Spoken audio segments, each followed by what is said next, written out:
موضوع الدرس الشكر على نعم الله والوفاء بالعهود والمواثيق. سورة المائدہ تفسیر ابن کثیر. الحمد لله رب العالمين والصلاة والسلام على أشرف الأنبياء وسيد المرسلين سيدنا محمد وعلى آله وأصحابه أجمعين. اللهم صل على سيدنا محمد وعلى آل سيدنا محمد كما صليت على إبراهيم وعلى آل إبراهيم في العالمين إنك حميد مجيد. أعوذ بالله من الشيطان الرجيم. بسم الله الرحمن الرحيم.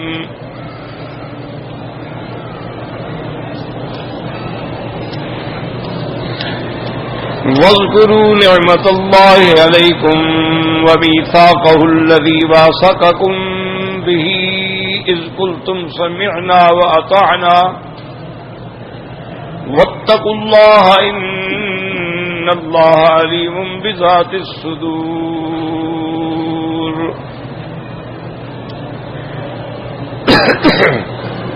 يا أيها الذين آمنوا كونوا قوامين لله شهداء بالقسط ولا يجرمنكم شنآن قوم على ألا تعدلوا اعدلوا هو أقرب للتقوى واتقوا الله إن الله خبير بما تعملون. وعد الله الذين آمنوا وعملوا الصالحات لهم مغفرة وأجر عظيم.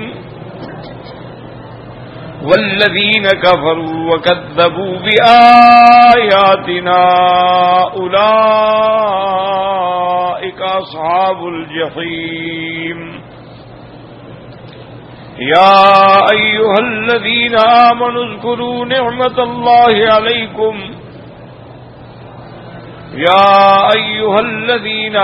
اذكروا نعمة الله عليكم إذ هم قوم أن يبسطوا إليكم أيديهم فكف أيديهم عنكم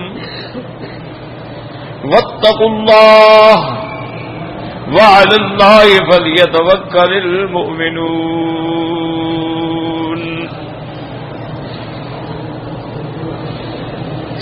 اللہ تبارک و تعالی نے کلام مقدس کی اس سورت مبارکہ میں جو اہم احکام پر مشتمل ہے، اللہ نے ارشاد سب سے پہلے یہ حکم دیا تھا کہ یا ایھا الذین آمنوا اوفوا بالعقود، کہ اپنے عہد جو ہیں ان کو وفا کرو، پورا کرو. وہ عہد اللہ کے ساتھ ہو یا بندوں کا بندوں کے ساتھ ہو. اس کے بعد پھر ذکر فرمایا تھا اپنی نعمتوں کا. احلت لکم بہیمۃ الانعام الا ما یتلی علیکم، اللہ نے حلال کیے ہیں تمہارے لیے چوپائے مگر وہ جو تم پہ پڑھا جائے گا. غیر محل الصید وانتم حرم، اور اللہ نے حرام کیا ہے شکار حالت احرام میں، کہ نہیں تم پہ حلال شکار کہ تم حالت احرام. ان اللہ یحکم ما یرید، اللہ تبارک و تعالی جو حکم دیتے ہیں جو چاہتے ہیں. پھر اس کے بعد حکم آیا تھا کہ یا ایھا الذین آمنوا لا تحلوا شعائر اللہ، اللہ کے شعائر، اللہ کی نشانیاں جو ہیں ان کی بے حرمتی نہ کرو. ولا الشہر الحرام، اور نہ ان مہینوں کی جن کو اللہ نے حرمت والا بنایا ہے 4 مہینے. ولا الہدی، اور نہ وہ جانور جو اللہ کے راستے میں حج کے لیے ذبح کے لیے آتے ہیں. ولا القلائد، نہ وہ جانور جن کے گلے میں ہار ڈالے گئے تاکہ پہچانے جائیں کہ یہ اللہ کے لیے قربانی کے جانور ہیں. ولا آمین البیت الحرام یبتغون فضلا من ربهم ورضوانا، اور نہ وہ لوگ جو اللہ کے حج کے لیے آ رہے ہیں اللہ کا فضل ڈھونڈتے ہیں ان کو بھی نقصان نہ پہنچائیں. وَإِذَا حَلَلْتُمْ فَاصْطَادُوا، اور جب تم احرام سے حلال ہو جاؤ تو اب شکار کرو. یہ امر جو ہے استحباب کا ہے، لازمی نہیں کہ ہر بندہ احرام کے بعد شکار کرے، یعنی اگر کرنا چاہو تو اب اجازت ہے۔ وَلَا يَجْرِمَنَّكُمْ شَنَآنُ قَوْمٍ أَن صَدُّوكُمْ عَنِ الْمَسْجِدِ الْحَرَامِ أَن تَعْتَدُوا، اور نہ تم کو دشمنی لوگوں کی جنہوں نے تم کو مسجد الحرام سے روکا تھا، اس دشمنی تمہیں اس پہ آمادہ نہ کرے کہ تم بھی زیادتی کرو، تم ہرگز نہ کرو۔ وَتَعَاوَنُوا عَلَى الْبِرِّ وَالتَّقْوَىٰ، اور بھلائی اور نیکی کے کاموں پہ تعاون کرو۔ وَلَا تَعَاوَنُوا عَلَى الْإِثْمِ وَالْعُدْوَانِ، اور گناہ اور تجاوز جو ظلم ہے اس میں کبھی ایک دوسرے کی مدد نہ کرو۔ وَاتَّقُوا اللَّهَ، اور اہم چیز یہ ہے کہ اللہ سے ڈرو۔ إِنَّ اللَّهَ شَدِيدُ الْعِقَابِ، اللہ تبارک و تعالی سخت عذاب دینے والے ہیں۔ پھر اللہ نے محرمات کا ذکر کیا تھا کہ یہ چیزیں تم پہ حرام ہیں۔ حرمت علیکم المیتہ، اللہ نے حرام کر دی تم پہ وہ جانور جو خود بخود مر جائے، مردار جانور، مردہ جانور، والدم، اور وہ خون جو بہتا ہے ذبح کے وقت، ولحم الخنزیر، اور گوشت خنزیر کا، وما اہل لغیر اللہ بہ، اور جو اللہ کے نام کے سوا کسی غیر کے نام پہ ذبح کیا جائے، یا تو حقیقتاً غیر کا نام لیا جائے، یا نام تو اللہ کا لیتے ہیں لیکن نیت غیر کی ہوتی ہے کہ جی ہم نے یہ تو نظر دینی ہے قبر پہ۔ والمنخنقۃ، اور وہ جانور بھی حرام ہے جس کا گلا گھونٹ کے مارا جائے۔ والموقوذہ، اور وہ جانور بھی حرام ہے جو چوٹ لگنے سے مر جائے۔ والمتردیۃ، وہ جانور بھی حرام ہے جو اوپر سے گر کے مر جائے یا کنویں میں گر کے مر جائے۔ والنطیۃ، اور وہ جانور بھی حرام ہے جس کو کوئی جانور سینگ مار کے مار ڈالے۔ وما اکل السبع، اور وہ جانور بھی حرام ہے جس کو درندے جو ہیں وہ چیر پھاڑ ڈالیں، مار ڈالیں۔ الا ما ذکیتم، ہاں اگر وہ زندہ ہیں، یعنی جانور نے اس کو چیرا پھاڑا لیکن ابھی زندہ تھا تم نے ذبح کر لیا، کنویں میں گر گیا زندہ تھا تم نے ذبح کر لیا، اس کا گلا گھونٹا گیا لیکن زندہ تھا، ذبح کر لو تو پھر حلال ہے۔ وما ذبح علی النصب، اور جو کافر جو ہیں بتوں کے آستان پہ ذبح کرتے ہیں وہ بھی حرام ہے۔ اسی طرح جو چیز اللہ کے نام کے سوا غیر اللہ کے آستانوں پہ ذبح کی جائے وہ بھی حرام ہے۔ وَأَن تَسْتَقْسِمُوا بِالْأَزْلَامِ، اور تیروں سے تقسیم کرنا جو ہے یہ بھی حرام ہے۔ جیسے کہ کافروں نے تیر بنائے ہوئے تھے، اس پہ لکھا ہوتا تھا کہ نام، لکھا ہوتا تھا کہ اللہ، سب حرام ہے۔ قرآن اندازی الگ چیز ہے، یہ تینوں پر عقیدے رکھنا حرام ہے۔ ذالکم فسق، یہ ساری چیزیں جو ہیں حد سے نکلنے والی ہیں، اللہ کی نافرمانی ہے۔ الیوم یئس الذین کفروا من دینکم فلا تخشوہم واخشون، آج آپ کے دین سے کافر نا امید ہو گئے، اب ان سے مت ڈرو، مجھ سے ڈرو، کچھ نہیں کر سکتے تمہارا۔ الیوم اکملت لکم دینکم واتممت علیکم نعمتی، آج میں نے دین مکمل کر دیا اور نعمت تمام کر دی۔ ورضیت لکم الاسلام دینا، اور تمہارے لیے دین اسلام کو پسندیدہ دین قرار دے دیا کہ اب قیامت تک اسلام کے سوا کوئی دین نہیں ہوگا، کوئی شریعت نہیں ہوگی۔ ومن یبتغ غیر الاسلام دینا فلن یقبل منہ۔ اب ایک اور مسئلہ بھی بیان کیا، فمن اضطر فی مخمصۃ غیر متجانف لإثم فإن اللہ غفور الرحیم، اگر کوئی مجبور ہو گیا جان بچانے کے لیے مردار کا گوشت کھا لیا لیکن زیادتی نہ کرے، گناہ نہ کرے تو وہ معاف ہے، اللہ بخشنے والے ہیں۔ حالت اضطرار میں یعنی حرام چیز بھی حلال ہو جاتی ہے لیکن اتنی قدر جس سے جان بچ جائے، اور اضطرار کا معنی بھی یہ ہوتا ہے کہ اگر نہ کھایا تو بھوک سے مر جائے گا، تو اپنا خودکشی کرنا زیادہ جرم ہے، اس لیے جان بچانے کے لیے اجازت ہے۔ اس کے بعد اللہ پاک نے وہ چیزیں بیان کی جو اللہ نے حلال کی ہیں اپنے بندوں پہ۔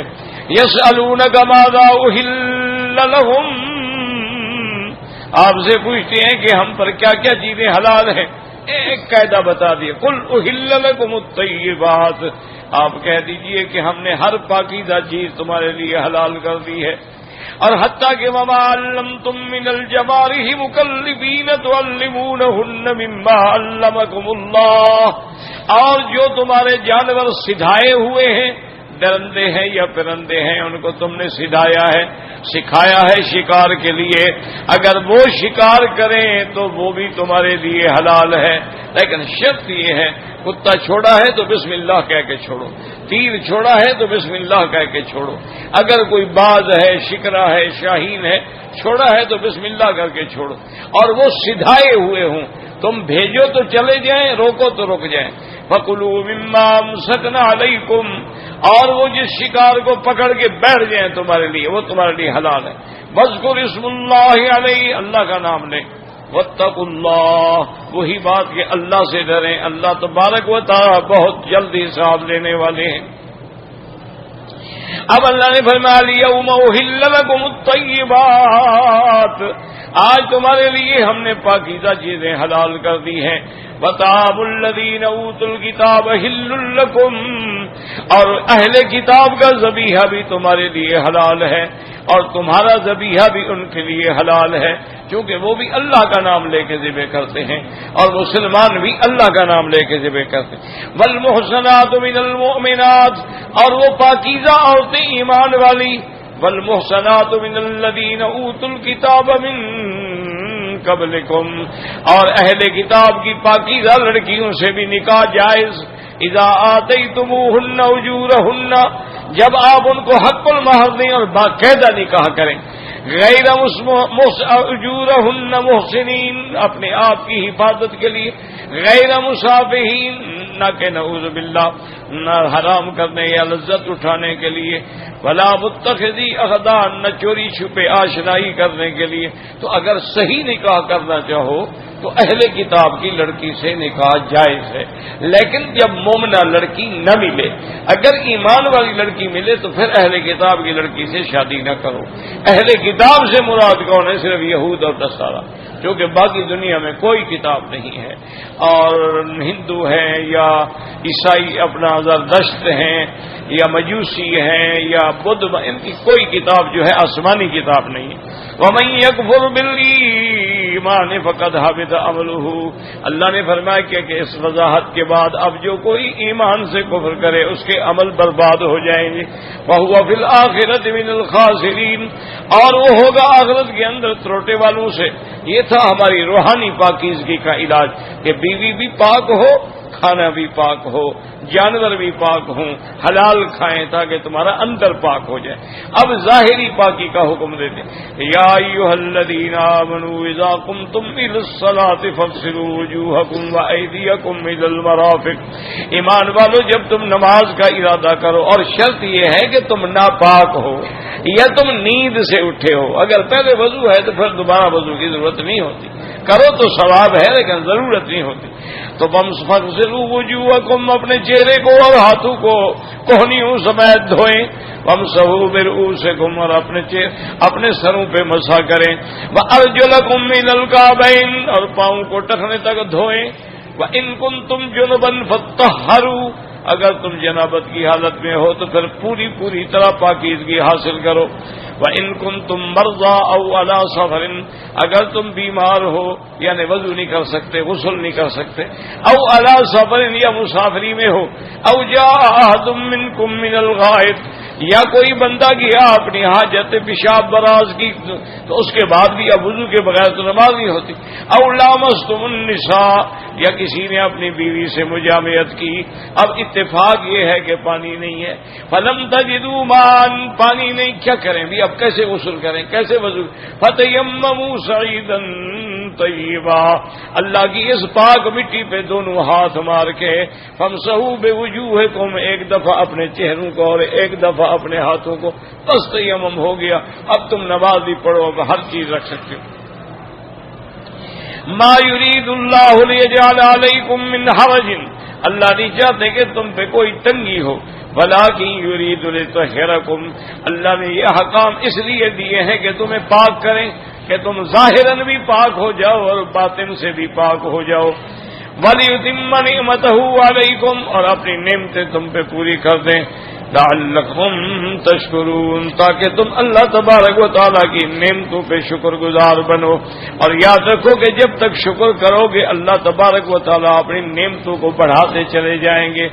اور سب سے پہلا شکر کیا ہے کہ اللہ پر ایمان لاؤ، اس کے بعد شکر کیا ہے کہ جو چیزیں اللہ نے دی ہیں وہ اللہ کے حکم کے مطابق خرچ کرو. اور تیسرا شکر کیا ہے کہ ہر چیز کے بعد زبان سے بھی الحمدللہ کہو. اگر کھانا کھایا ہے، پانی پیا ہے، الحمدللہ الذی اطعمنا وسقانا.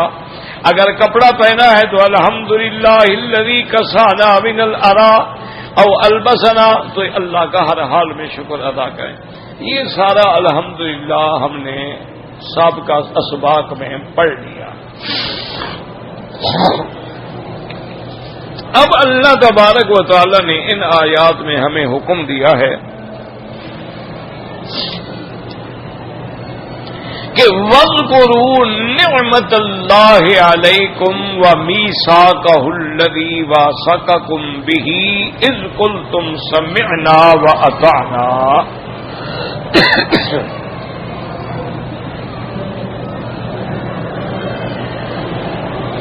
اللہ نے فرمایا کہ ایک تو یہ ہے کہ اللہ کی نعمتوں کو یاد کرو. یاد کرنے کا معنی یہ نہیں ہوتا کہ ہاں جی اللہ نے مجھے کپڑا دیا، اللہ نے مجھے پیسہ دیا، اللہ نے مجھے عقل دیا، یہ معنی نہیں ہوتا.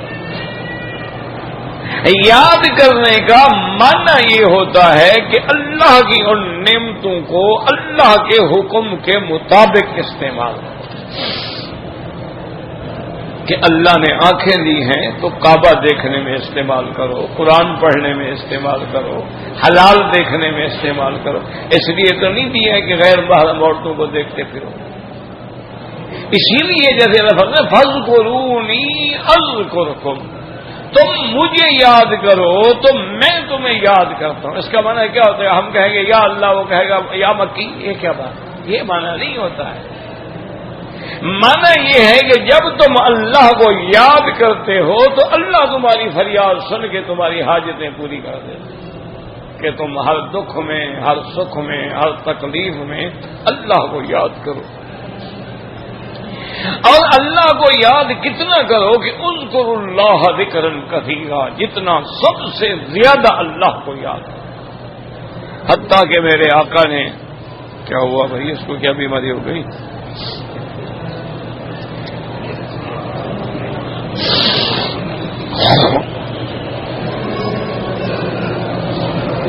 اتنی دیر میں آپ درود شریف پڑھ لیا کریں، وقت ضائع نہ ہو. 1,00,000 درود لکھا جائے گا تو معمولی بات. آپ تو اتنی بڑی منڈی میں بیٹھے ہیں نا کہ ایک دفعہ درود شریف پڑھو اور 1,00,000 کا ثواب لے لو. اور جو ایک دفعہ درود پڑھے اللہ 10 دفعہ رحمت نازل فرماتا ہے. اور جب 1,00,000 کا ثواب ہوگا تو 10,00,000 رحمتیں نازل ہوں گی. تو وقت ضائع نہ کیا کریں. کہ ہر وقت میں یہی عرض کر رہا تھا کہ حدیث ہے میرے آقا کی،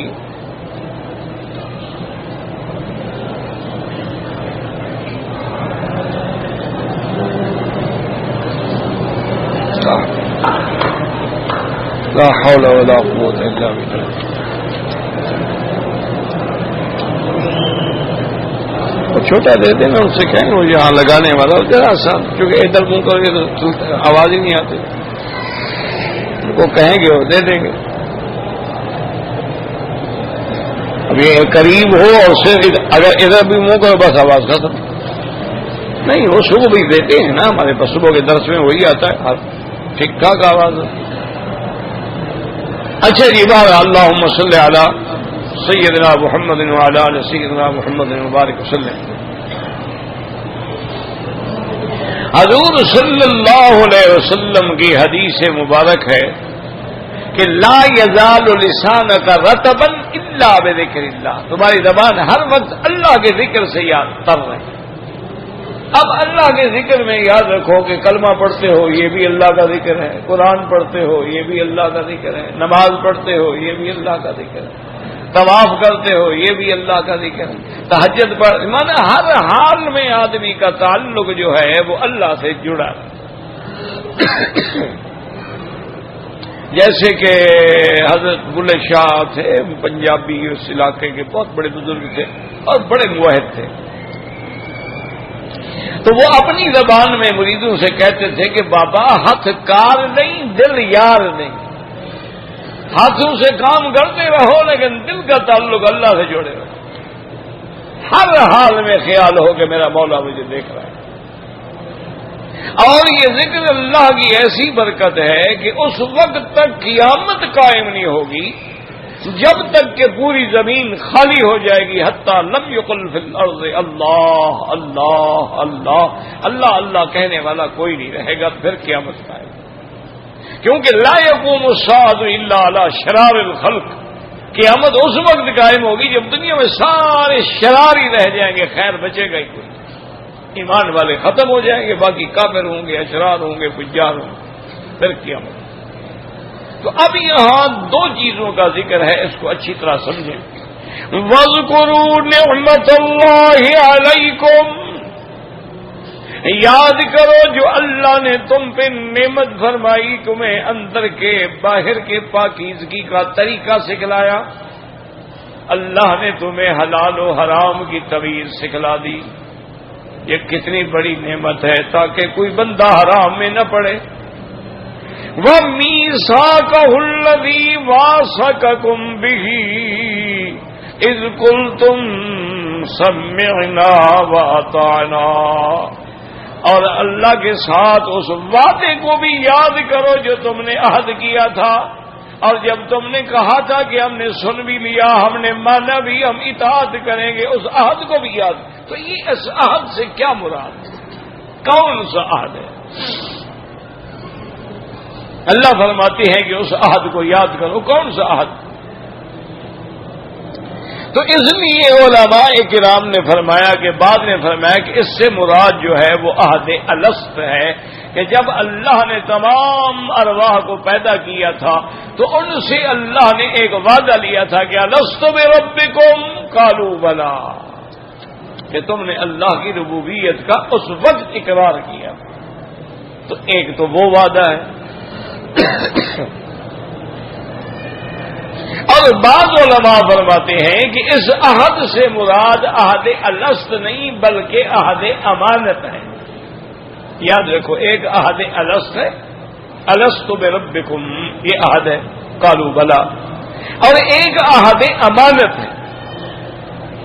عہد امانت سے کیا مراد ہے کہ انا عرضنا الامانۃ علی السماوات والارض والجبال فابین ان یحملنها واشفقن منها وحملها الانسان.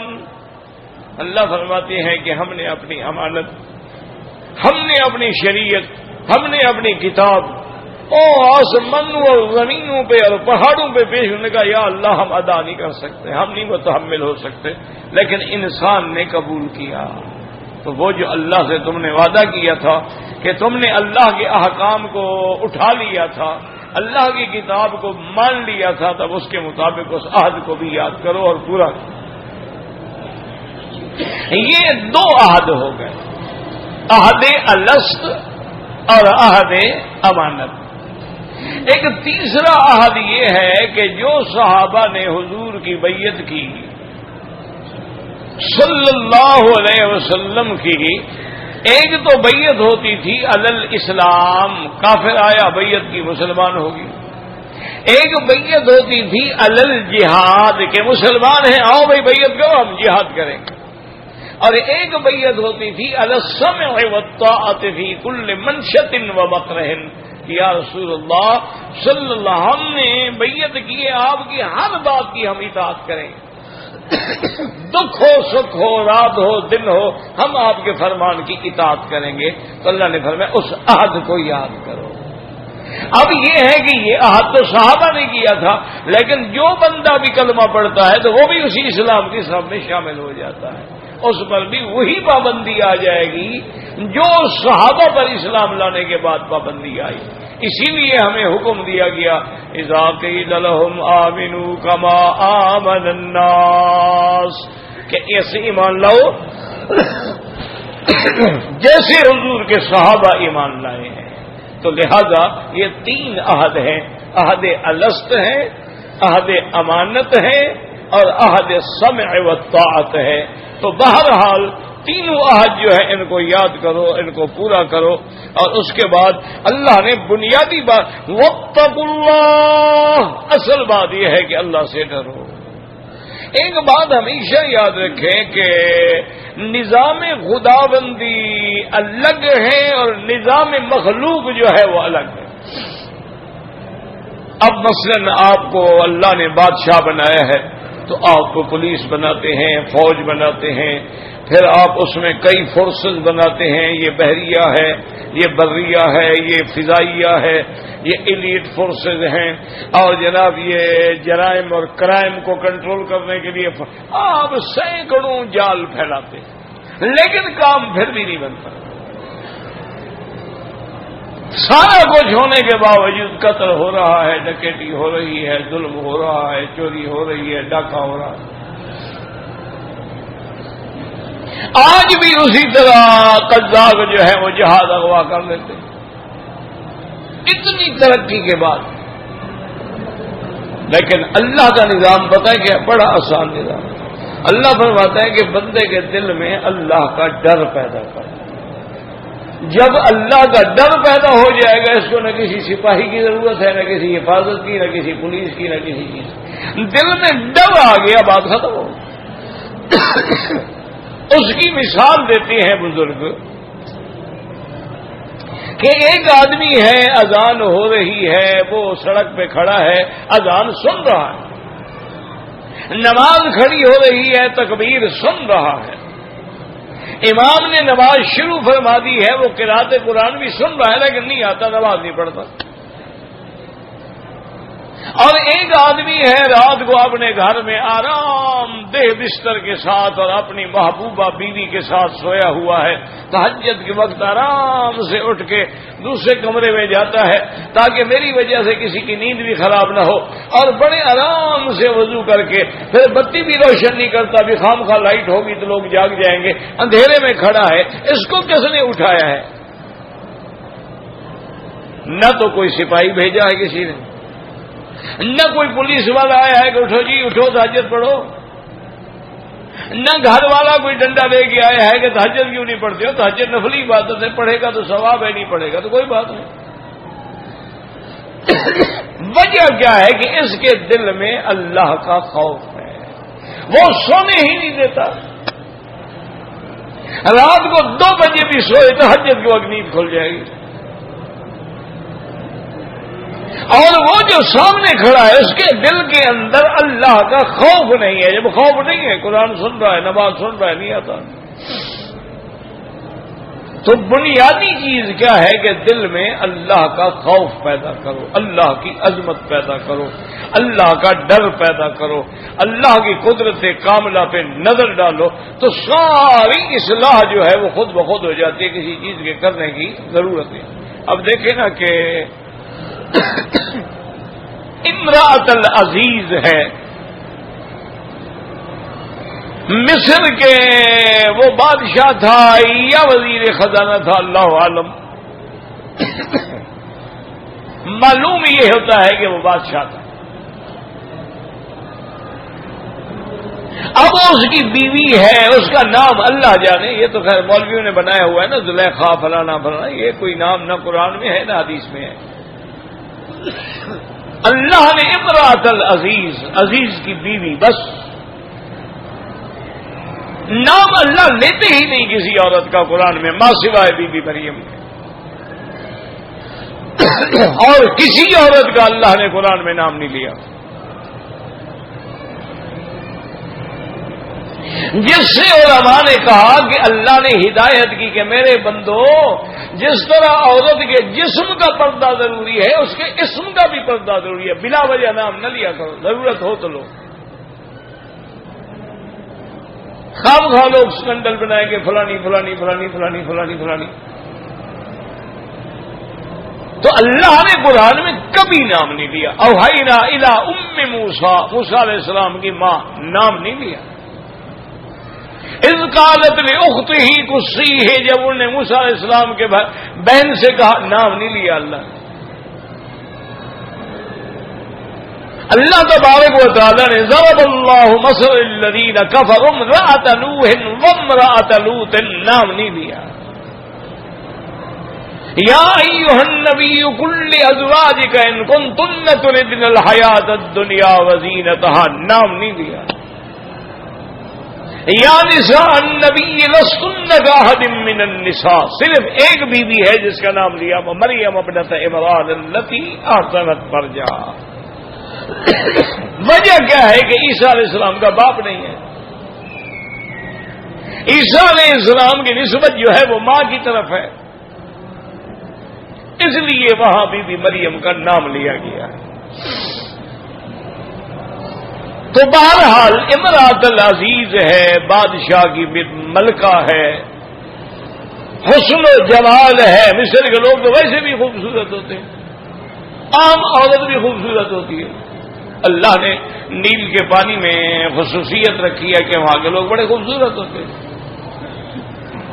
اللہ نے ان کو لحن بھی دیا ہے، جمال بھی دیا ہے، آواز بھی دی ہے۔ جتنا مصر کے آدمی قرآن پڑھ سکتے ہیں اور کوئی لاکھ زور لگائے ان کی نقل کرے گا، ویسے وہ اصل نہیں کر سکتے۔ نقل کر لیتے ہیں لوگ، شیخ عبد الباسط کی بھی کر لیتے ہیں، محمود خلیل حسری کی بھی کر لیتے ہیں، لیکن وہ جو اصل بات ہے وہ لحن کسی کو نہیں ملتا۔ بلکہ امام شافعی رحمۃ اللہ علیہ، اللہ ان کی قبر پہ کروڑوں رحمتیں کرے،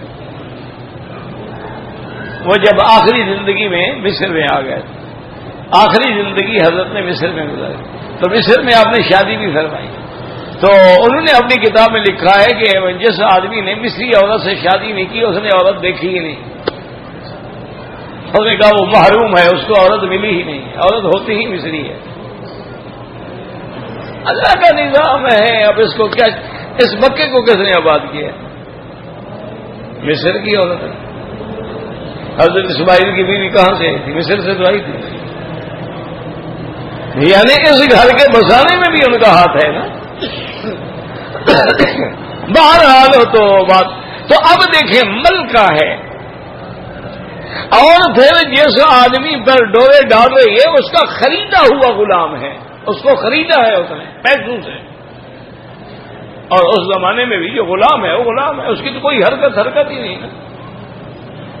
غلام تو اپنی مرضی سے حج بھی نہیں کر سکتا، غلام تو اپنی مرضی سے نکاح بھی نہیں کر سکتا،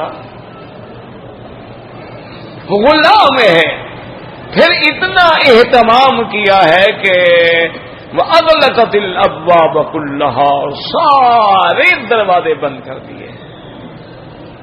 اس نے ہدایت کر دی اپنے کنیزوں کو جو اس کی رازدار سہیلیاں تھیں کہ جیسے جیسے میں یوسف کے ساتھ گزرتی جاؤں نا دروازہ بند کر دو، ہم اگلے دروازے سے گزرے پھر وہ بند کر دو، پھر آگے سے گزرے پھر وہ بند کر دو، مین گیٹ بند کر دو، پھر اس کے بعد پھر جب میں اپنے بیڈ روم میں چلی جاؤں تو پھر وہ دروازہ بند کر دو۔ سارے دروازے بند ہو گئے۔ اب کھل کے اس نے کہا کہ قالت حیت لک، اب اس نے کہا کہ یوسف میں مجبور ہوں،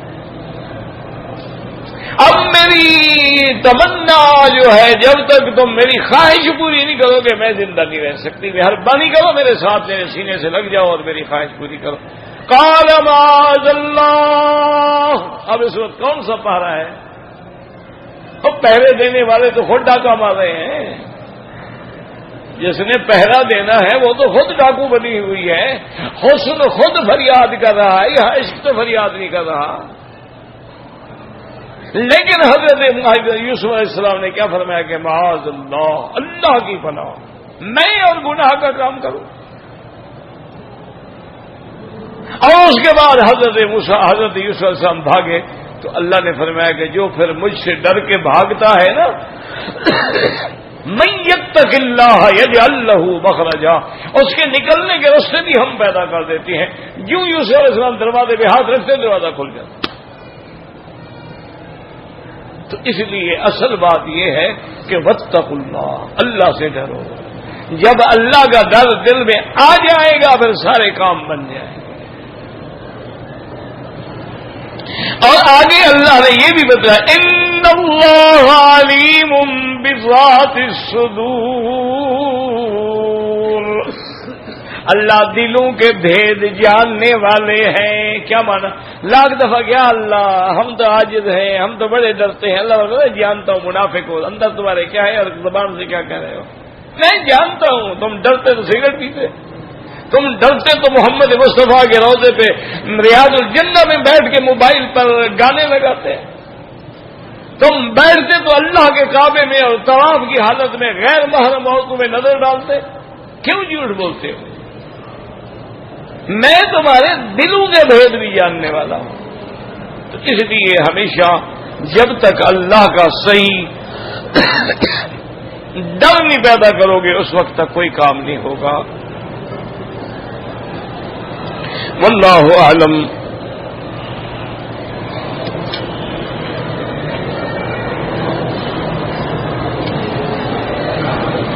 اگر کسی شخص کی حالت احرام میں اس کو اونگ آ گئی یا 10-15 منٹ کے لیے گویا سو گیا، احرام کی چادر بھی منہ پہ آ گئی، کچھ نہیں ہوتا. او بابا نیند میں تو اللہ نہیں پکڑتے ہیں، تم کیوں خواہ ڈر رہے ہو؟ نیند والے کا تو کوئی گناہ نہیں، کوئی قصور نہیں جب تک کہ نیند نہ کھلے. طواف بھی کر لی صاحب بابا جو کچھ مرضی آئے کر لے، کچھ بھی نہیں ہوتا ہے. ایک آدمی ویسے بھی مثلا احرام باندھ کے آیا انڈیا سے، پاکستان سے، بنگلہ دیش سے، کسی بھی ملک سے، اب وہ تھکا ہوا ہے، آگے اپنے ہوٹل میں سو گیا، کوئی بات نہیں. صبح کو اٹھے، اپنے نماز پڑھے اور عمرہ مکمل کرے، کوئی مسئلہ نہیں.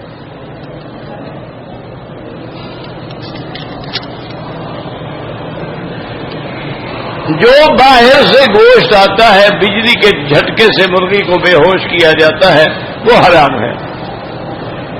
بہرحال جو بھی یہاں مرغی باہر سے آتی ہے وہ نہ کھائیں، اگر وہ کوئی کہے بھی لیکن اعتبار نہیں.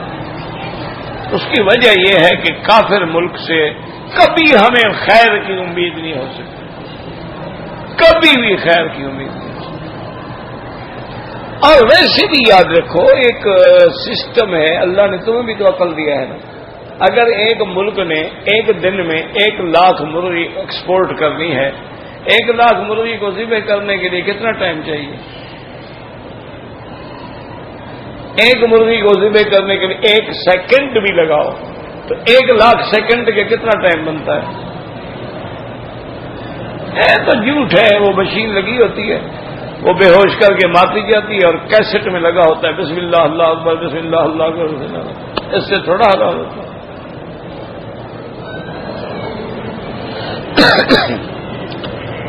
مجھے تو سچی بات یہ ہے کہ اپنے بھائیوں پہ حیرت ہوتی ہے کہ تم 8-10 دن کے لیے 15 دن کے لیے عمرے پہ آتے ہو، اگر مرغی شریف نہیں کھاؤ گے تو مر جاؤ.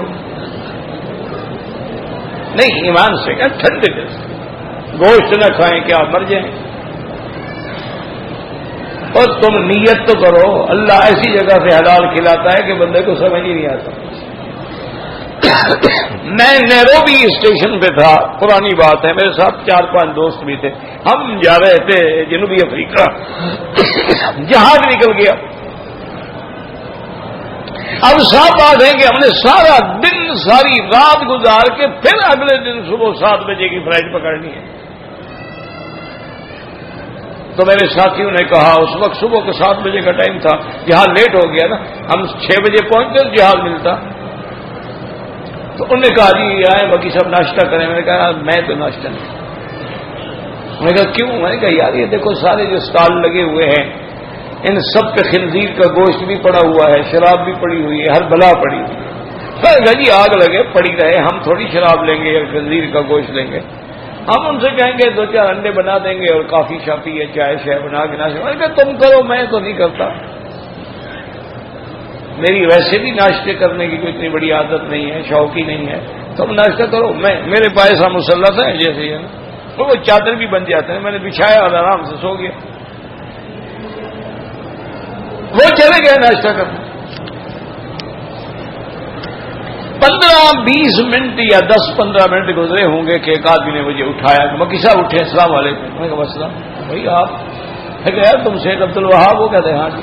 اور تم ادھر کیسے؟ انہوں نے کہا ہم بھی جماعت میں جا رہے تھے تبلیغ کے لیے، ہمارا بھی جہاد رہ گیا جیسے آپ لوگوں کا جہاد رہ گیا. تو ہم کوئی 18 آدمی کی جماعت ہیں، تو ساری جماعت وہ ناشتے پہ انتظار کر رہی ہے. کسی نے کہا کہ مکی صاحب سوئے, انہوں نے کہا مکی صاحب کو اٹھائیں تو اکٹھے ناشتہ کرتے ہیں. میں نے اپنی زندگی میں یقین کرے میں حرم میں بیٹھا ایسی اچھی نہیں کھائی. وہ کراچی سے ناشتہ بنوا کے لایا تھا, بہت بڑے باپ کا بیٹا تھا, سیٹ تھے وہ. اتنے اچھے پراٹھے اور پتہ نہیں قیمے اور پتہ نہیں کیا کیا نعمتیں اور اس نہاری اور حلیم اور بلائیں پتہ نہیں کیا کیا. اب میرے ساتھی بھی آ گئے کہ آپ تو ناشتہ کر چکے ہیں, آپ تکلیف نہ فرمائیں. ارے نہیں جی ہم بھی کھائیں گے. آؤ کھاؤ, یہ تو جماعت کا کھانا ہے, لنگر ہے, کھاؤ سارے کھا لو. تو اللہ انتظام کر دیتے. بس نیت کر لو کہ میں نے حرام نہیں کھانا.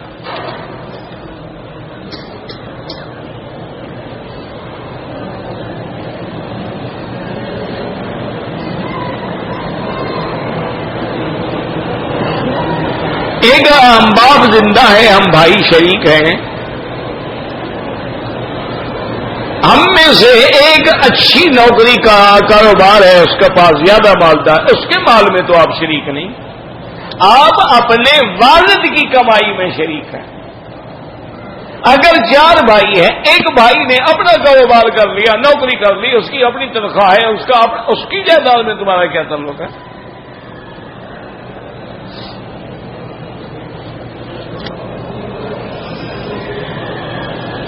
ایک آدمی کے والد فوت ہو, اللہ مغفرت فرمائے, اللہ سب جو فوت ہو گئے مغفرت فرمائے.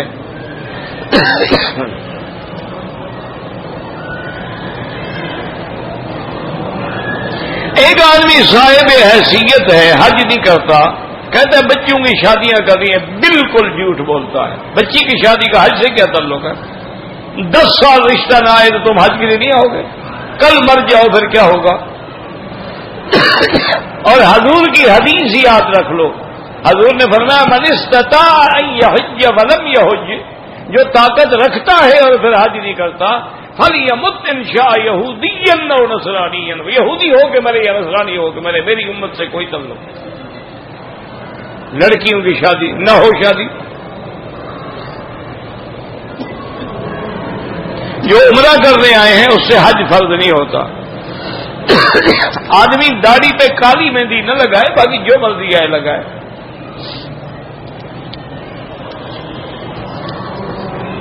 اور اللہ کے بندو, ویسے بھی کالی مہندی کی بھی ایک مدت ہوتی ہے. اب تمہاری عمر ہو جائے 70 سال, گھٹنے جواب دے جائیں, پاؤں مڑ جائیں, اب داڑھی سیاہ ہو, اگلا سمجھتا ہے کارٹون ہے, وہ یہ نہیں سمجھتا ہے کہ اچھی لگ رہی ہے. وہ الٹا دیکھ کے سمجھتا ہے کہ یہ کوئی مداری شداری آدمی 80 سال میں 16 سال کے بعد کیسے سفید سیاہ ہو گئے. اور خدا کے بندے, یہ بھی ایک اللہ نے علم ہے, مہندی لگانا بھی علم ہے. آپ جو لوگ اس سے آشنا ہیں اس سے جا کے پوچھیں کہ تمہاری عمر, تمہارا چمڑا, تمہاری جلد, تمہارا سر, کون سا میچ کرے گا, وہ رنگ لگائیں. یہ تھوڑے ہر آدمی کالا لگا لو, ہر آدمی کالا لگا, کالا تو حرام ہے, ویسے بھی برا لگتا ہے.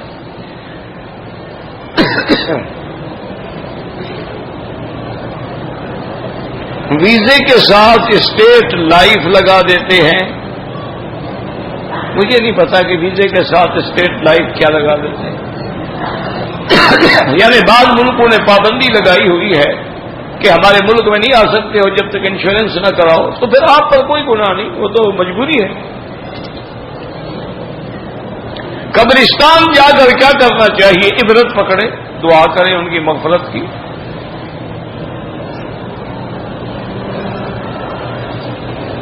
جب کوئی آدمی فوت ہو جائے تو قبر پہ ضروری نہیں قرآن پڑھنا, گھر بیٹھ کے دعا کرو, اللہ اس کو ثواب دیں گے.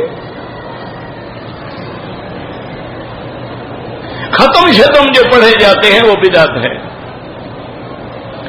وضو کرتے ہوئے جو چھیٹے کپڑوں میں پڑ جائے, کپڑے ناپاک نہیں ہوتے. زکوٰۃ ہر چیز پر ہے, 2.5% نکالنی ہے. سال کے بعد اپنا سارا خرچہ نکالنے کے بعد جو نفع ہو اس میں 2.5% دینی ہے.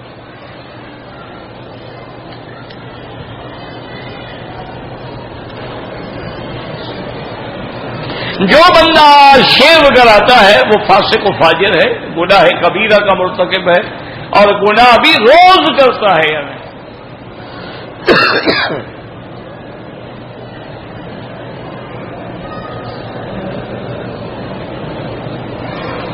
بہرحال ان لوگوں کو ذرا غور کرنا چاہیے کہ قیامت میں اللہ جو جس کی شکل بنائے گا نا اس کے ساتھ کھڑے کریں گے. اب انبیاء کی بھی داڑیاں ہوں گی، صحابہ کی بھی داڑیاں ہوں گی، اولیاء کی بھی داڑیاں ہوں گی، مجتہدین محدثین کی بھی داڑھی، تو تم کس کے ساتھ کھڑے ہوگے؟ سوچ لو. ویسے ابھی تو تم بیوی کو راضی کر رہے ہو نا، قبر تو آنے دو نا، پتہ لگ جائے. اور کیا اچھی بیوی ہے کہ صرف داڑھی مڈانے سے راضی ہو جاتی. جن کی داڑیاں ہیں ان کی بیویاں نکل گئی ہیں گھر سے، بلکہ داڑھی منڈانے سے آدمی نامرد ہو جاتا ہے. جو داڑھی والے میں قوت ہے وہ بے داڑھی والے میں نہیں ہوتی ہے. یہ بھی کسی سے پوچھ لو، کسی حکیم کے پاس جا کے. نہیں ویسے مجھے تم بتاؤ، ہجڑے کی داڑھی ہوتی ہے؟ کیوں نہیں ہوتی؟ تو داڑھی رجولیت کی علامت ہے، رجال کی، مرد کی.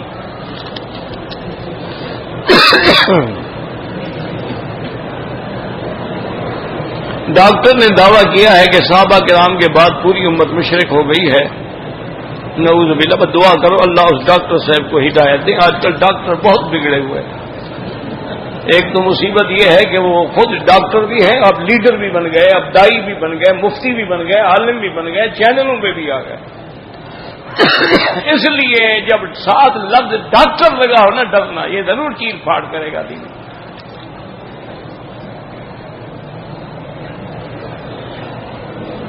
زندہ دوستوں کے لیے کوئی طواف نہیں، اپنے لیے کرو، ان کے لیے دعا کرو. مدینہ منورہ میں مسجد قباء والا عمرہ روز ہوتا ہے. صبح کو جاؤ، 2 رکعت پڑھو، عمرے کا ثواب لے، اور روزانہ جاؤ.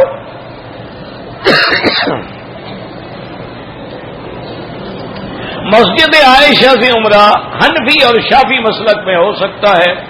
بعض ائمہ کہتے ہیں ضروری ہو تو ہو سکتا ہے، ورنہ نہیں. وہ بھی مانتے ہیں کہ ہو سکتا ہے، لیکن وہ کہتے ہیں بلا ضرورت نہ ہو.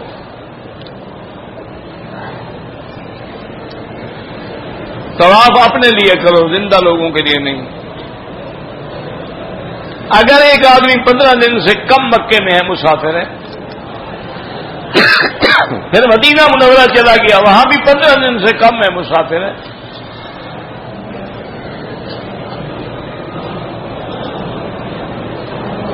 کیا کلونیا، اچھا کلونیا، یہ یوڈی کلون جو ہے وہ جائز ہے، کوئی بات نہیں. فرض نماز کے بعد اجتماعی دعا کریں تو کوئی حرج نہیں، نہ کریں تو کوئی حرج نہیں، کوئی مسئلہ نہیں ہے. خدا کے لیے حضور کی امت کو نہ لڑاؤ. اجتماعی دعا بھی جائز ہے، اکیلے مانگنا بھی جائز ہے، ہاتھ اٹھانا بھی جائز ہے، نہ اٹھانا بھی جائز ہے. ہاتھ اٹھا کے چہرے پہ پھیرنا بھی جائز ہے، چہرے پہ نہ پھیرنا بھی جائز. کیوں لڑائیاں؟ کبھی مانگ لی، کبھی نہ مانگی. ہر مسجد کے مینار کے اوپر چاند کی علامت کیوں ہے؟ یہ تم نے بنائی ہے، شریعت ہو تو کوئی حکم نہیں.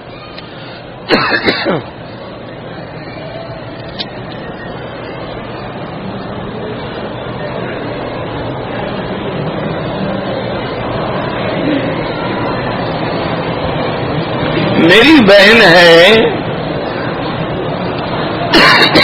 13-14 سال سے مطلقہ ہے. شادی کے 6 مہینے بعد ہی طلاق ہو گیا تھا. اللہ اس کو خیر کا رشتہ نصیب فرمائے.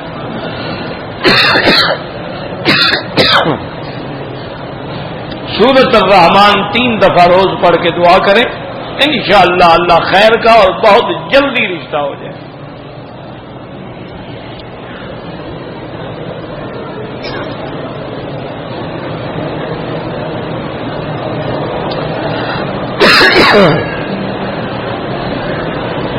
ایک ہماری بمبئی میں کمپنی کھولی تھی، مسلمانوں نے کھولی تھی، ماشاءاللہ لوگوں سے پیسے دیتے تھے مضاربہ مشارکہ پہ، اور سب بھاگ گئے. الحمدللہ اچھا ہوا. ہم نے کون سا تحقیق کر کے دیا تھا؟ ہم بھی تو لالچ میں آگے دیتے رہے نا. بہرحال انا للہ و انا الیہ راجعون. اس سے گناہ 4 مسلمان کرتے ہیں، بدنام اسلام ہوتا ہے.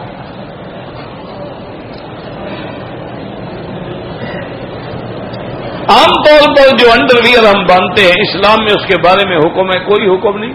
اسلام میں ستر کا حکم ہے کہ اپنے عورا کو چھپاؤ، چادر سے چھپاؤ، پجامے سے چھپاؤ. تم اور مزید نیچے انڈر ویئر پہنو، تمہاری مرضی ہے. یہ حکم نہیں ہے شریعت کا کہ جب یہ انڈر ویئر بنے نہیں تھے تو ان کے بارے میں تمہارا کیا خیال ہے؟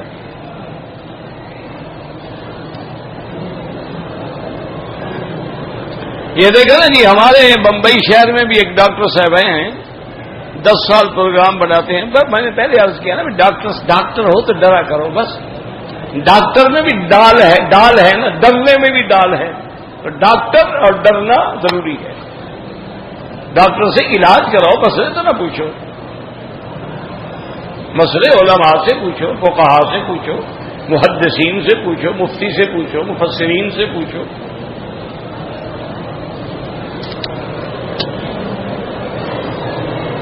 سب دیوبندی جماعت، تبلیغی جماعت سب کافر ہیں ماشاءاللہ. مسلمان صرف باقی یہی 1.5% بچیں گے.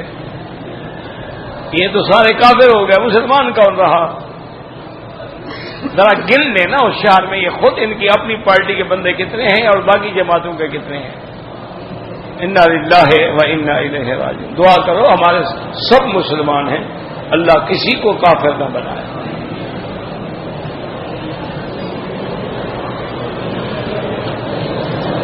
اگر کوئی عورت ایام حیض کو روکنے کے لیے دوائی استعمال کرے لیکن پھر بھی کبھی کبھی کوئی نقطہ نظر آئے، وہ حیض نہیں، حیض تو وہ ہے نا کھل کے آئے. حیض کی حالت میں عورت حضور کے روضے میں نہیں جا سکتی، نہ مسجد میں جا سکتی ہے. اگر ایک عورت نے طواف میں 5 چکر لگائے، پیاس لگی، مجبور ہو گئی، جا کے پانی پیا، پھر طواف کیا، کوئی بات نہیں.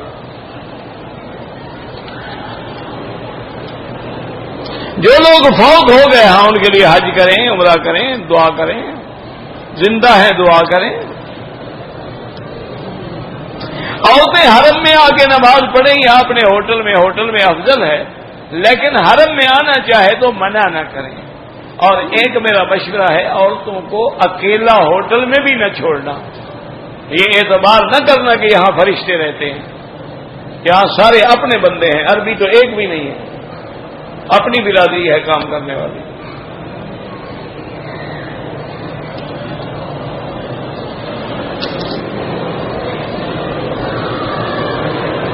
عورتوں کے لیے سینے پہ ہاتھ باندھنے کا حکم حدیث میں ہے، ہم نے تھوڑا دیا ہے.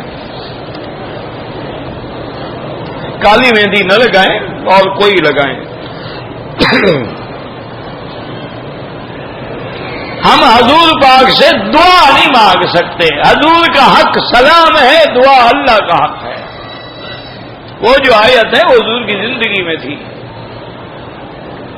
نفل نماز بیٹھ کے پڑھنا جائز ہے، اگر کھڑے نہیں ہو سکتے ہو تو جائز ہے. یہ تھوڑا ہے کہ کھڑے ہو سکتے ہو پھر بھی بیٹھ جاؤ، پھر تو آدھا ثواب ملے گا. اجر القائد علی القائم نصف ثواب ہے.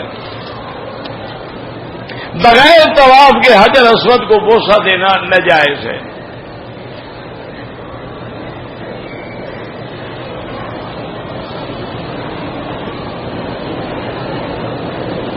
کہتے کہ آپ کے ایک شاگرد ہیں، آپ کے ساتھ بیٹھتے ہیں، جس بندے کی داڑھی نہ ہو گالیاں دینا شروع کر دیتے ہیں. اس کے اندر ہیں ہی گالیاں، تو کیا نکلے گا؟ جس کا اندر جو ہوگا، پانی ہوگا تو پانی نکلے گا، زمزم ہوگا زمزم نکلے گا، دودھ ہوگا تو اس بیچارے کو گالیاں ہی آتی ہیں، وہ کیا کرے گا؟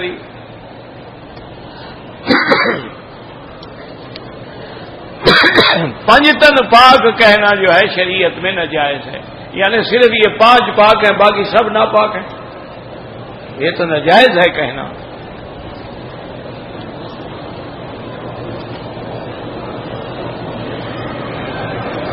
بیت اللہ میں لوگ رکن یمانی یا حتیم پہ دھکے دیتے ہیں، بالکل گناہ کا کام ہے، دھکے نہیں دینا چاہیے. ایک مسجد میں جماعت ہو چکی ہے تو اسی جگہ دوسری جماعت نہیں ہو سکتی، باہر جا کے کریں، کسی اور کونے میں کریں.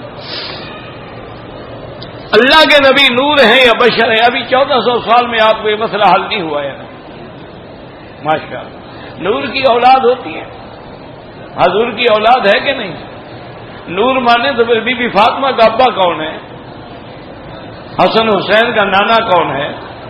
عائشہ کا شوہر کون ہے؟ خدا کا خوف کرو. ابھی تک تمہیں سمجھ انما انا بشر مثلکم قرآن سارا بھرا ہوا ہے. جو نبی کو بشر نہ مانے نور مانے وہ کافر ہے، مسلمان ہی نہیں. دوبارہ کلمہ پڑھے.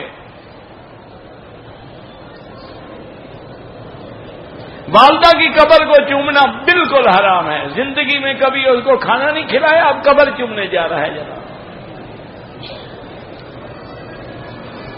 جو مشرک ہے، بدعتی ہے، قبروں پہ سجدہ کرتا ہے، اس کے پیچھے نماز جائز نہیں.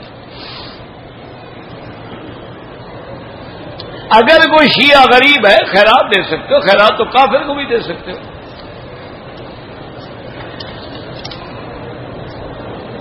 روضہ مبارک پر جب سامنے ہوں تو الصلاۃ والسلام علیک یا رسول اللہ، دور ہوں تو اللہم صلی علی سیدنا محمد.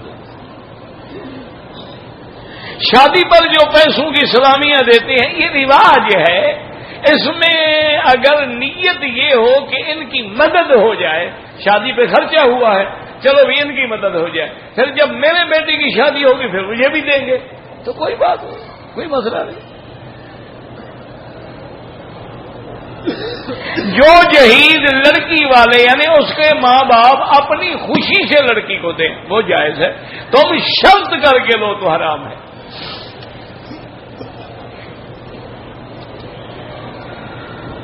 عمر ابن خطاب کو کوئی کشف ہوا تھا، مجھے تو نہیں پتا کون سا کشف ہوا تھا. کشف کوئی بڑی بات تو ہے نہیں، کشف تو عام آدمی کو بھی ہو جاتا ہے. میرے بھائی کی نہ ہی نوکری لگ رہی ہے نہ ہی شادی ہو رہی ہے. 2 رکعت صلاۃ الحاجہ پڑھ کے روزانہ اللہ تعالی سے دعا کریں. چلتے پھرتے بیٹھتے حسبنا اللہ و نعم الوکیل جتنا زیادہ پڑھ سکتے ہو پڑھا کرو، اللہ مشکلیں آسان کر دیں گے. زندہ کے لیے طواف نہیں ہوتا ہے.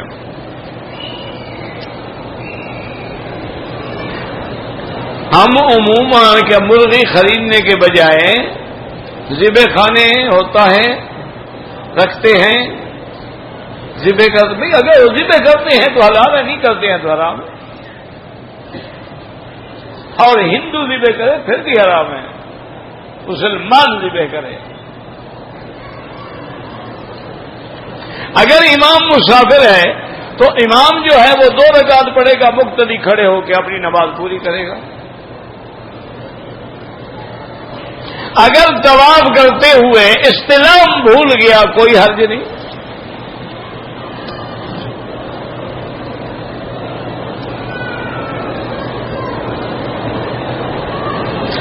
میں احرام کی حالت میں تھا، انگلی میری گیٹ میں پھنس گئی، زخمی ہو گئی، خون بہنے لگا تو کیا ہو گیا؟ خون بھی تمہارا بہا ہے، جرمانہ بھی شریعت تم پر کرے. ان لوگوں نے سمجھا ہوا خون نکل گیا نا، دم پڑ گیا. وہ نہیں دم پڑتا جناب، ساری انگلیوں سے خون نکال دو.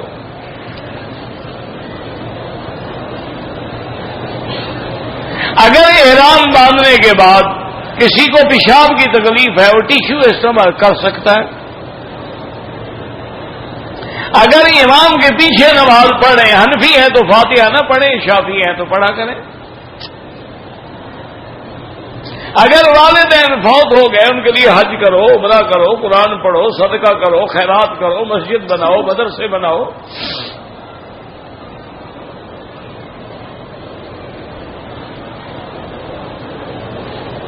کہتے تھے کہ سائی کے دروازے پر چلنے کی وجہ بھول کر ایسا چلا، کوئی بات نہیں. ہمارے بزرگ فوت ہو گئے، اللہ مغفرت فرمائے. آذان سے پہلے صلاۃ و سلام پڑھنا بدعت ہے. کش مانا کوئی چیز اللہ کھول دے.